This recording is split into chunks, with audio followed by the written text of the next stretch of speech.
my people, what's happening? So it's your boy. I don't never say my name, but she you see in the title of my channel is Chainz Jollivet, CJ for short. My friends call me Smooth, but I don't really want people calling me Smooth. That's kind of narcissistic. But anyways, this is 2 Chainz rapper Go to the League. New album from the guy. Been looking forward to this. They say LeBron had some input. I don't know if he was the executive producer or not, so I'm not gonna say that. I don't want to misquote or anything. But it's 14 songs, 55 minutes. Let's get into this. Track 1, Forgiven featuring Marsha Ambrosius from Floetry. Dope track. It got some dark vibes to it. The core, it got a chorusy kind of background, like a big orchestral like backdrop to it. Very, very dark and moody the way to start off the album, but very good in my opinion. Number 2, Gets in the Threat to Society. Soul sample, super dope vibes to it, man. I'm gonna try to run through this kind of quick. Number 3, Money in the Way. The vibes are still there. He starts off the first 3, he on the soul sample stuff, man. It's reminiscent of like early Blueprint work, man. You know when Kanye was on the sample vibe, like that's how it starts off. He's like, like it is so great. It reminds me of that era. Then it gets into number 4, Statute of Limitations. And this one, it starts to switch up a little bit. It got a piano 808 driven kind of vibe. And it's talking about like an ex-drug dealer, ex-athlete. And talking about some of the things that he did back in the days, but the statute of limitations is over, so they can't get him for what he did and stuff like that. You know, straight from the trap. Number 5, High Top Versace featuring Young Thug. This is a trap track.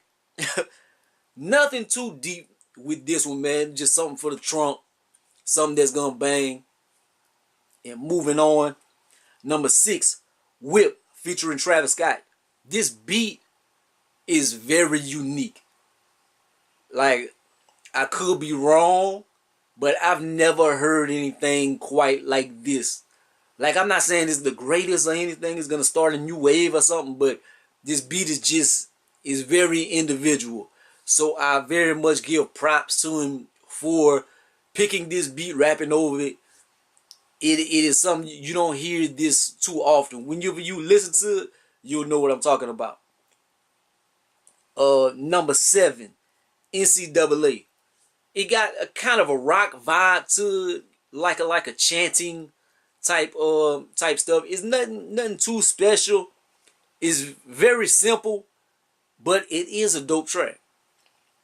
Number 8, Mama Hit a Lick featuring Kendrick Lamar. It's another one of those where the beat is something new sonically and stuff. And 2 Chainz, he do his thing, but I ain't gonna lie. Whenever you know Kendrick Lamar on the track, you're looking forward to his verse and stuff. And he did not disappoint. He didn't do, in my eyes, I shouldn't compare, but like the way J. Cole been killing verses, I don't think he necessarily killed it the way J. Cole been killing his guest appearances. But did he kill it? He killed it.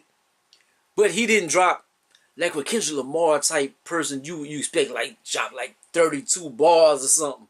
Like, I don't think he did all that. But he did do his thing, man. But I'm just holding him to a super high standard. But he did his thing. Number 9, Rule the World featuring Ariana Grande. And she kind of owed him this one right here. Because there was a little dispute with him. Because she used, like, he had his Pretty Girls Love Trap music thing, and he had the pink Cadillac and everything. She kind of like stole that behind his back and did like something with her music with it. But this track is super dope. To say Ariana Grande on it, you thinking, but it's dope. It's a flip of A. Marie's old track. One Thing, I think that was the name of it. But They killed this. And I watched the interview, the pull-up episode with Joe Budden. And I think Kehlani was supposed to be the one on this one. But maybe she couldn't get to it. She dropped a project of her own. She might have been messing with that. Or they felt Ariana Grande was a better fit. I think they chose right. Ariana Grande sounded great on this. The track came out phenomenal. Very dope track, man. They got to make a video or something to that. They got to drop that as a single. Single quality. Number 10, Girl's Best Friend featuring Ty Dolla $ign. This is a single type track, radio friendly. They have a video for it, so evidently it's a single.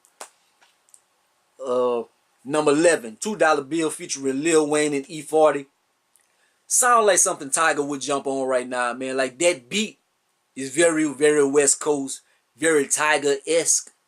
Like I'm pretty sure they have more people in the West Coast that would get on this beat. But when I heard the beat, first thing came to my mind was Tiger. And Wayne killed this. I ain't gonna lie, Wayne was going ham. E40, he did what E40 does. You know how he gonna do. And 2 Chainz did his thing, but Wayne shined on this one. Number 12, I Said Me. This one is crazy. It starts off with a these are a few of my favorite things. So he flips that kind of beat right there. He flips that, then it flips again, and it goes in a Dead Presidents. Automatically dope. As long as he was rapping on beat, there was no way to fuck this song up. You would have had to be Blueface rapping off beat to ruin this. But this song right here was cold. The way they flipped into the different beats and the way they flipped the Dead Presidents beat. Dope.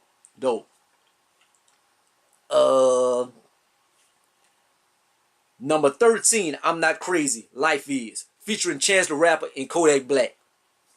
This is a dope track. Chance the Rapper, I'm not the biggest Chance the Rapper fan, but he does his thing on here. Kodak Black, also not the biggest fan of his, but he actually does pretty good. In his verse, he talks about why he didn't sign with Master P and Birdman, and talk about they need the bag and stuff, and need a bigger bag and different things, talking this shit. But it made sense what he was talking about. Like it actually came off pretty good to say it was Kodak Black, and I don't like Kodak Black, but he did his thing. I ain't gonna hate on it. Number 14, Sam. They flipped UGK High Life beat. We live in that high life, but they kind of slow it down a little bit, darken it up. Dope. Good way to end the album off. And by Sam, what he's talking about is Uncle Sam. The way you gotta pay Uncle Sam so much money, dipping in your pockets, and talking about like Uncle Sam is the real hustler, taking all your paper and stuff. And the way he ends it off, he tells a story about Diddy and he said, man, I had to pay $5 million in taxes. And Diddy was like, shit, I had to pay $100, but I paid him $105 just to make sure he didn't try to come back on me and whatever. So that was a good way to end the album off.